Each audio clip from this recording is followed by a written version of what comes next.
Hello everyone, this is Soma here and welcome to build career channel. तो आज हम देखेंगे कि कंपैरेटिव कॉस्ट एडवांटेज थ्योरी क्या होती है, जिसे हम डेविड रिकार्डो थ्योरी के नाम से भी जानते हैं। तो ये है इंटरनेशनल ट्रेड थ्योरी की थर्ड क्लास।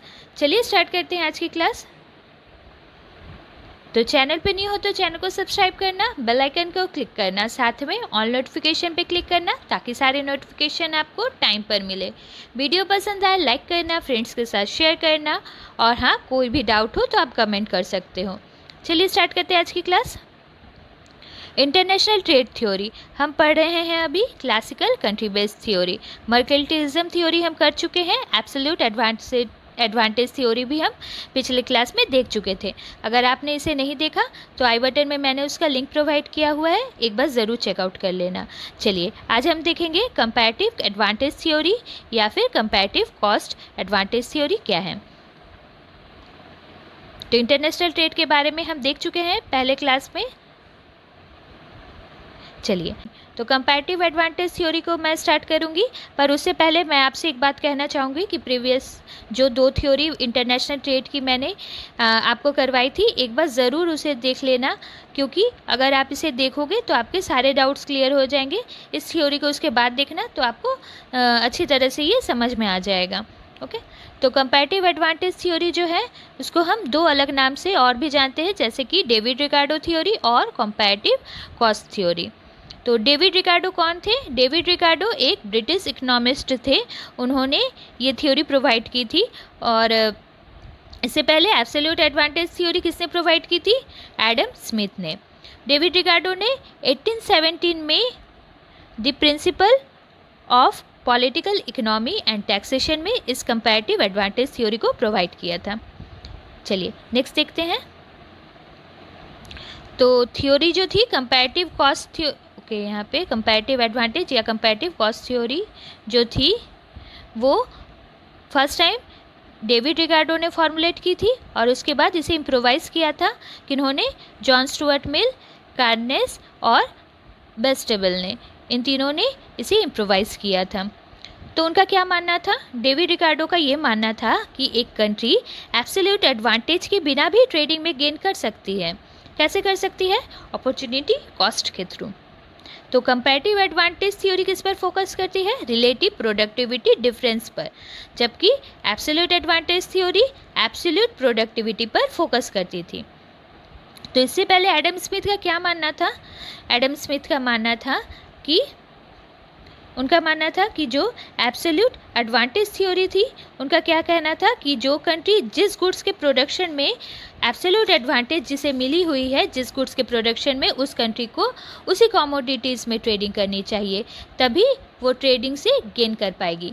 पर डेविड रिकार्डो का क्या कहना है? डेविड रिकार्डो का कहना है कि एक कंट्री दो कमोडिटीज़ प्रोड्यूस कर रही हैं, और दोनों कमोडिटीज़ के प्रोडक्शन में वो दोनों की दोनों में ही एब्सोल्यूट एडवांटेज की पोजीशन में ना होने के बावजूद भी एक कंट्री ट्रेडिंग कर सकती है। इसमें एजम्पशंस ली गई थी, इसीलिए मैं एजम्पशन को आपको इसके बाद बताने वाली हूँ। लेकिन उनका क्या कहना था, समझिए इस बात को, कि एक कंट्री दो कमोडिटीज़ प्रोड्यूस कर रही हैं, और दोनों कमोडिटीज़ की प्रोडक्शन में ही उसे एब्सोल्यूट एडवांटेज नहीं मिली है, पर फिर भी वो कंट्री ट्रेडिंग कर सकती है। तो चलिए, कंपैरेटिव कॉस्ट थ्योरी किस पर बेस्ड है?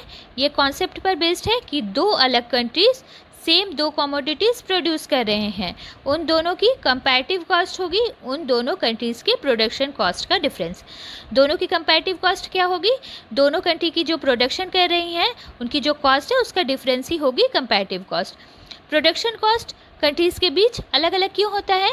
क्योंकि बहुत सारे रीजंस होते हैं, क्योंकि हर कंट्री की क्या क्या होती है? अलग जियोग्राफिकल डिवीजन ऑफ लेबर होती है, उनकी जो प्रोडक्शन की अपनी स्पेशलाइजेशन होती है, साथ ही climate, natural resources, labour efficiency, ये सारे क्या रीजंस हैं? ये सारे वो रीजंस हैं जिनके कारण एक कंट्री दूसरे कंट्री से कम कॉस्ट पर गुड को प्रोड्यूस कर सकती है। इससे हर कंट्री किसी न किसी प्रोडक्ट पे क्या होगी? स्पेशलाइज हो जाएगी, और उसकी कंपैरेटिव कॉस्ट ऑफ प्रोडक्शन भी लिस्ट होगी। और यही वजह है कि जब एक कंट्री दूसरे कंट्री से ट्रेडिंग करती है तो वो उस कमोडिटीज़ को एक्सपोर्ट करती है जिसमें कंपैरेटिव प्रोडक्शन कॉस्ट सबसे कम लगता है, और इंपोर्ट उन गुड्स को करेगी जिनकी कंपैरेटिव कॉस्ट, प्रोडक्शन कॉस्ट जो है वो हाई है। तो रिकार्डो का क्या कहना था, इस थ्योरी को फॉलो करने से क्या होगा कि हर कंट्री उन कमोडिटीज़ में स्पेशलाइज हो जाएंगी जिनमें उन्हें सबसे ज़्यादा कॉम्पैरेटिव एडवांटेज मिली हुई है या फिर सबसे कम कंपैरेटिव डिसएडवांटेज है। तो क्या कहना है रिकार्डो का कहना था कि ये थ्योरी फॉलो करने से क्या फ़ायदा होगा, हर कंट्री उस कमोडिटीज़ में स्पेशलाइज होगी जिनमें उनमें सबसे ज़्यादा कॉम्पैरेटिव एडवांटेज मिली हुई है या फिर सबसे ज़्यादा हाई कंपैरेटिव एडवांटेज मिली है, या फिर क्या होगा, या फिर सबसे ज़्यादा सबसे लीस्ट कंपैरेटिव डिसएडवांटेज है। ओके, कंपैरेटिव डिसएडवांटेज सबसे कम होनी चाहिए या फिर उसे अगर सबसे ज़्यादा कंपैरेटिव एडवांटेज है तो उसी में वो क्या होगी, एक कंट्री उन कमोडिटीज़ में वो स्पेशलाइज हो जाएगी। तो चलिए नेक्स्ट स्लाइड पे देखते हैं।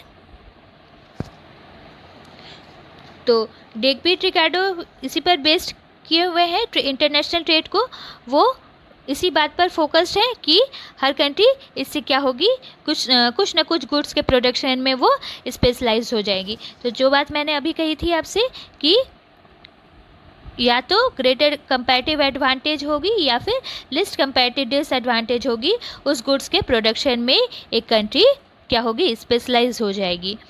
और क्या होगा इससे, एक कंट्री उन्हीं गुड्स को एक्सपोर्ट करेगी जिसमें उन्हें हाईएस्ट कंपैरेटिव एडवांटेज मिली हुई है। चलिए अजम्पशंस देखते हैं, क्या क्या अजम्पशंस हैं। तो इसमें सिर्फ 2 कंट्री एज्यूम की गई है, ओनली 2 कंट्रीज़ इसमें इन्वॉल्व होगी और जो 2 कंट्री है वो सेम कमोडिटीज़ प्रोड्यूस करेंगी। ओके, दो आइटम्स प्रोड्यूस करेगी लाइक ए एंड बी, दोनों कमोडिटीज़। ओके, यहाँ पे 2 आइटम प्रोड्यूस की जाएगी और जो दोनों कंट्री है एम और एन, मान लीजिए फॉर एग्जांपल दोनों कंट्री क्या करेगी, ए भी प्रोड्यूस करेगी बी भी, और साथ में ये भी ए और बी दोनों प्रोड्यूस कर रही है। उसके बाद क्या एजम्पशन मानी गई है कि जो टेस्ट होगा सभी का, मतलब 2 कंट्री का सभी का सिमिलर नेचर का होगा। ऑल लेबर यूनिट्स क्या होंगे, होमोजेनियस होंगे। साथ में जो लेबर है सिर्फ यही एक फैक्टर ऑफ प्रोडक्शन माना गया है। द लेबर कॉस्ट किस पर डिटरमाइन करेगा, लेबर कॉस्ट जो रहेगा वो डिटरमाइन करेगा गुड्स की, दोनों जो गुड्स की प्राइस पर ये डिटरमाइन करेगा। साथ में ये भी मानी गई है कि जो दोनों कंट्रीज़ के बीच ट्रेडिंग होगी वो बार्टर सिस्टम पे बेस्ड होगी, टेक्नोलॉजिकल नॉलेज चेंज नहीं होगी यहाँ पे। और क्या क्या है, गुड्स जो प्रोड्यूस किए जाएंगे वो किस पर बेस्ड होंगे, लॉ ऑफ कांस्टेंट कॉस्ट और रिटर्न पर बेस्ड होंगे। और यहाँ पे क्या माना गया है, फैक्टर्स ऑफ प्रोडक्शन जो रहेंगे वो अपने कंट्री के अंदर ही मूवेबल होंगे बट इमूवेबल होंगे दूसरे कंट्रीज़ के बीच। इसमें एक बात और मानी गई है कि फ्री ट्रेडिंग की जाएगी दोनों कंट्रीज़ में, मतलब ट्रेड बैरियर्स नहीं होंगे, कोई ट्रांसपोर्टेशन कॉस्ट इनमें इन्वॉल्व नहीं होगा बिजनेस के दौरान। All factors of production fully utilised होंगे दोनों कंट्रीज़ में और इंटरनेशनल मार्केट को परफेक्ट माना गया है और एक्सचेंज रेशियो जो रहेगा दोनों गुड्स में वो क्या रहेगा, सेम रहेगा। चलिए एग्जाम्पल से अब हम समझने की कोशिश करते हैं, आई होप डाउट सारे क्लियर हो जाएंगे इससे। चलिए यहाँ पे हमने 2 कंट्री रखा है, कंट्री एम और कंट्री एन, और ये दोनों कमोडिटी एक्स और वाई प्रोड्यूस कर रहे हैं। क्योंकि यहाँ पे हमने एजम्पशन लिया हुआ है डेविड रिकार्डो की थ्योरी का, ये एजम्पशन है कि 2 कंट्रीज़ होंगी और 2 कंट्री 2 कमोडिटी प्रोड्यूस करेगी, वो भी सेम कमोडिटी। तो एक्स और वाई 2 कमोडिटी यहाँ पे प्रोड्यूस किया जा रहा है। तो कंट्री एम जो है वो कितने यूनिट्स प्रोड्यूस कर रही है, एक्स के 20 यूनिट्स और कमोडिटी वाई के भी 20 यूनिट्स। एन कितना प्रोड्यूस कर रही है, एक्स की 12 यूनिट्स और वाई की 16 यूनिट्स। और अब हम एक बात यहाँ पे ध्यान से देखिए, यहाँ पे एक बात है कि कंट्री एम जो है वो दोनों गुड्स एक्स और वाई के प्रोडक्शन में उसे क्या मिली है, एब्सोल्यूट एडवांटेज की सिचुएशन पर है, उसे एब्सोल्यूट एडवांटेज मिली है। और कंट्री एन जो है वो दोनों गुड्स के प्रोडक्शन में एब्सोल्यूट डिसएडवांटेज की सिचुएशन पर है, बट जो कंट्री एन है उसे लिस्ट कंपैरेटिव डिसएडवांटेज किस गुड्स में है, एन की प्रोडक्शन में। तो चलिए अब हम देखेंगे बिफोर ट्रेड और आफ्टर ट्रेड में क्या चेंजेस आ रहे हैं। तो बिफोर ट्रेड मतलब अपनी डोमेस्टिक एरिया में वो है अभी, वो अभी ट्रेडिंग नहीं कर रही, ट्रेडिंग से पहले। तो एम जो है उसे एक्स और वाई दोनों में क्या क्या है, दोनों में जो डोमेस्टिक कॉस्ट रेशियो है, हम क्या कहते हैं इसे, डोमेस्टिक कॉस्ट रेशियो कहते हैं। कितनी है डोमेस्टिक कॉस्ट रेशियो, 20:20, 20:20, मतलब 1:1, इसे कट करेंगे तो कितना आएगा 1:1, और एन की डोमेस्टिक कॉस्ट रेशियो कितनी है 12:16, मतलब 3:4, कट कीजिए 3:4 आएगा। तो इसके बाद जब ट्रेडिंग करेंगे तो क्या होगी, दोनों कंट्रीज़ में चेंजेस क्या क्या आ रही हैं, चलिए देखते हैं।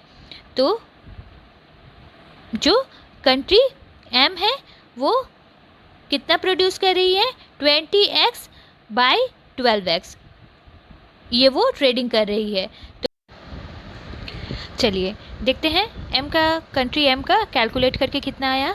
तो एक्स में कितना आया, 20x/12x is equal to, cut करके कितना आएगा 5/3, और इसी तरह से 20y का देखिए, 20y/16y is equal to, cut करके आएगा 5/4। तो हम क्या देख रहे हैं यहाँ पे कि फर्स्ट में कितना आया, x में आया 5/3 x का, और y का आया 5/4। तो ग्रेटर कौन है, 5/3। तो कंपैरेटिव एडवांटेज किस में है, m को, x के प्रोडक्शन में कंपैरेटिव एडवांटेज है, इसीलिए वो इंपोर्ट क्या करेगी, y को इंपोर्ट करेगी। और इसी तरह n का अब हम देखेंगे। तो n को वो क्या करेगी, n को वो देगी कमोडिटी x, और लेगी उससे क्या, y लेगी। और इसी तरह n के लिए अब चलिए देखते हैं, कंट्री एन के लिए दोनों कमोडिटी के प्रोडक्शन में ही कंपैरेटिव डिसएडवांटेज है, क्योंकि हम देख ही रहे हैं कि कंट्री एन क्या करेगी, कंट्री एन का भी उसी तरह से हम निकालेंगे। गुड्स एक्स के लिए कितना आ रहा है उसके पास, 12x/20x, कट करके कितना आएगा 3/5, और इसी तरह y के लिए 16y/12y इक्वल टू, कट करके आएगा 4/5। ग्रेटर कौन है इसमें, 4/5। तो उसे क्या प्रोडक्शन करनी चाहिए, y की प्रोडक्शन करनी चाहिए n को, और इंपोर्ट क्या करवाना चाहिए, x को इंपोर्ट करवाना चाहिए। तो 4:5 ग्रेटर है 3:5 से, इसीलिए y की प्रोडक्शन में n को लीस्ट कंपैरेटिव डिसएडवांटेज है, इसीलिए n क्या करेगी, n करेगी y से, n करेगी y में ट्रेडिंग। n क्या प्रोड्यूस करेगी, y प्रोड्यूस करेगी, कमोडिटी y को प्रोड्यूस करेगी और इसी में ट्रेडिंग करेगी। आई होप आपको क्लियर हो गए होंगे। मैं फिर एक बार बता रही हूँ कि आफ्टर ट्रेड क्या हुआ, बिफोर ट्रेड आई होप आपको ये इजीली समझ में आ गया होगा। फिर आफ्टर ट्रेड देखिए क्या हुआ। आफ्टर ट्रेड में m के लिए कंपैरेटिव एडवांटेज जो है देखिए कितनी आ रही है, उसे वो 20x प्रोड्यूस कर रही है, और as compare to country n, और इसका रेशियो कितना निकल रहा है 5:3। इसी तरह y के प्रोडक्शन में कैसे कर रहे हैं हम, 20y/16y इक्वल टू 5:4। तो 5:3 और 5:4 कौन बड़ा है, 5:3 ग्रेटर है। तो क्या हो रहा है, कंपैरेटिव जो एडवांटेज है उसे किस में मिल रही है, कंट्री m को x की प्रोडक्शन में एडवांटेज मिल रही है। तो उसे क्या प्रोड्यूस करना चाहिए, x प्रोड्यूस करना चाहिए, और इंपोर्ट क्या करना चाहिए, y इंपोर्ट करना चाहिए। और इसी तरह कंट्री n जो है वो उसकी रेशियो कितनी आ रही है 3/5 और 4/5। तो इसमें 4/5 ग्रेटर है 3/5 से, इसीलिए y के प्रोडक्शन में n को लीस्ट कंपैरेटिव डिसएडवांटेज है, इसीलिए n क्या करेगी, y में ट्रेडिंग करेगी। आई होप आपको अच्छी तरह से समझ में आ गया होगा ये पॉइंट। चलिए, तो यहाँ पे मैंने आपके लिए सारे एक्सप्लेनेशन यहाँ पे लिख दिए हैं, आपको इजीली समझ में आ जाएंगे। तो यहाँ पे बहुत सारे पॉइंट्स हैं जो कि क्रिटिसाइज़ कर रहे हैं इस थ्योरी को। इसके बाद इसीलिए बहुत सारे थ्योरी भी आए थे। Except labour neglect all the other cost involve in the production. Labour को छोड़कर कोई भी दूसरे कॉस्ट पर ध्यान नहीं दिया गया है प्रोडक्शन के लिए। तो दूसरे कॉस्ट भी ज़रूरी है, बट यहाँ पे सिर्फ लेबर को ही लिया गया है, एजम्पशन ली गई है। Assumption of the theory all labours to be homogenous, but in reality labour क्या होते हैं, हेट्रोजेनस होते हैं। यहाँ डिफरेंट ग्रेड्स होते हैं, टाइप्स होते हैं, बट यहाँ पे क्या माना गया इस थ्योरी के अकॉर्डिंग कि सारे लेबर जो है होमोजेनस इन नेचर हैं। It assumes equal taste for all. कैसे पॉसिबल है ये? इक्वल टेस्ट सभी के नहीं हो सकते, टेस्ट वैरी करते हैं। रियलिटी में क्या देखा जाता है कि टेस्ट सभी का अलग अलग होता है। The theory assumes that a certain proportion of labour is used in the production of all goods. However in reality the ratio of labour use depend on the type of commodity being produce. Of course जो commodity जो होते हैं वो अलग अलग commodity के according इनकी जो लेबर की रेशियो यूज़ की जाती है वो भी अलग अलग होती है। तो ये भी एक क्रिटिसाइज़ की गई, इस पॉइंट्स को भी रखा गया है। The theory hold the unrealistic assumption of constant cost. Constant cost की एजम्पशन ली गई है, तो ये भी एक अनरियलिस्टिक सिचुएशन है। Transportation cost plays an essential role in trading, but Ricardo theory ignores this. Ricardo theory ने ट्रांसपोर्टेशन कॉस्ट को नहीं माना है, तो ट्रांसपोर्टेशन कॉस्ट इंपॉर्टेंट पॉइंट है ट्रेडिंग के लिए। तो ये पॉइंट सारे जो हैं वो क्या कर रहे हैं, इस थ्योरी को क्रिटिसाइज कर रहे हैं। और भी पॉइंट्स हैं, देखते हैं। The notion of production factor being increasingly mobile is unrealistic. Factors do not move independently from one sector to another. सही बात है कि फैक्टर्स जो रहते हैं, फैक्टर्स ऑफ प्रोडक्शन जो रहते हैं वो इतने अच्छी तरह से इंडिपेंडेंटली एक सेक्टर से दूसरे सेक्टर नहीं जा सकते, क्योंकि हायर डिग्री ऑफ स्पेशलाइजेशन होती है, तो ये उससे ज़्यादा स्टेबल है। जो माना गया है कि ये अनस्टेबल है, बट ये स्टेबल इन नेचर है। ये प्रिंसिपल एक बात और भी मानती है कि जो मैंने आपको एग्जाम्पल के थ्रू भी बताया कि सिर्फ 2 कंट्रीज़ यहाँ पे रहेंगे और 2 कोर्ट्स में ही वो डील करेंगे, बट ये अनरियलिस्टिक सिचुएशन है। इंटरनेशनल ट्रेड तो बहुत सारे कंट्रीज़ के बीच होते हैं और बहुत सारे गुड्स के में ट्रेडिंग की जाती है। Each country imposes restriction on the movement of goods from countries, but इसमें क्या देखा गया है कि फ्री ट्रेडिंग की बात की गई है, यहाँ पे कोई भी रेस्ट्रिक्शन नहीं लगाई गई है। बट ऐसा नहीं होता, यहाँ पे बहुत सारी रेस्ट्रिक्शन भी लगाई जाती हैं कंट्रीज़ के थ्रू। The principle assume full employment वाली सिचुएशन को एज्यूम किया गया है, तो ये भी क्रिटिसाइज किया गया है। The theory only describe how 2 country benefited from international trade, but ये जो थ्योरी है ये एक्सप्लेन नहीं करी है कि कैसे वो प्रॉफिट अर्न करेगी, दोनों कंट्रीज़ के बीच कैसे ये डिस्ट्रीब्यूटेड होंगे, ये बात ये नहीं डिस्क्राइब कर रही है। तो ये सारे पॉइंट्स थे ये जो क्रिटिसाइज़ कर रहे हैं इस थ्योरी को। तो आई होप आपको ये अच्छी तरह से क्लियर आउट हो गए होंगे सारे पॉइंट्स। चलिए, thank you for watching this class. अगर वीडियो पसंद आए तो लाइक शेयर करना। Thank you for watching.